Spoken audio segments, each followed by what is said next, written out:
So it was in New Jersey, of course, but even the Super Bowl was not quite enough to deflect some of the firestorms surrounding New Jersey Governor Chris Christie. Governor Chris Christie, the governor of New Jersey, where the game will be played tomorrow.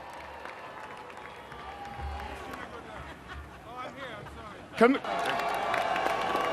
afternoon, everybody. You've already heard enough speeches. Enough speeches of the same thing.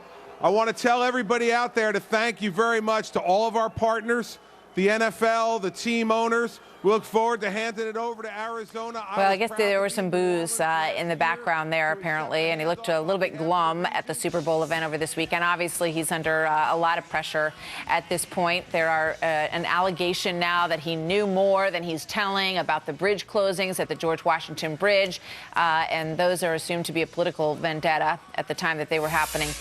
He has said he knew nothing about that closure. Eric Shawn joins me now live in the newsroom with more on this. So, Eric, what bubbled up on this over the weekend? Yeah, well, you know, Martha, it was all those subpoenaed emails and texts that first exposed the bridge scandal. Well, now an avalanche of even more emails, texts, and documents are due to be handed into the investigators panel today. But there's so much stuff that some of the targets, well, they've asked for extensions. Investigators are probing why the lanes on the George Washington Bridge were closed in September in that apparent abuse of public trust. Who ordered it? Why? And if the embattled Governor Chris Christie knew about it and was in on the scheme, he, of course, has claimed he did not know and was not part of it. But the co-chairman of the Special New Jersey State Legislative Investigative Committee, Democratic Assemblyman John Wisniewski, this morning, tells Fox News the panel is receiving some of the subpoenaed material today. And Assemblyman Wisniewski wants to find out more about what the lawyer for David Wildstein, the man on the left in the glasses, he's the former Port Authority official who carried out the closings, what his lawyer said in a letter that evidence exists Governor Christie knew about the scheme as it was happening. Without actually seeing the documents, we can't make the conclusions that a lot of people are making about the letter that the governor knew while this was happening. But we need to see the material he's talking about in order to reach that conclusion.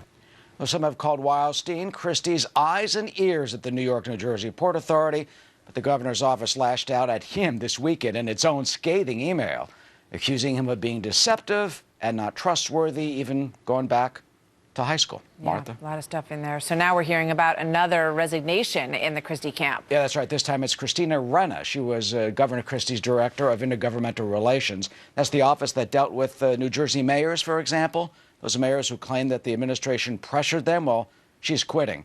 She claims her decision has nothing to do with the scandal, but she is one of the officials who has been subpoenaed. Meanwhile, Assemblyman Wisniewski tells us that it will still take more time to review all the material the committee is receiving. You know, they got thousands of pages from just subpoenaing a handful of people previously. Now 20 top Christie administration officials and others have been subpoenaed this time, and public hearings are expected to be held on all of this in Trenton sometime in the coming weeks, Martha. Not going away anytime soon. We're going to have more on that coming up. Eric, thank you very much.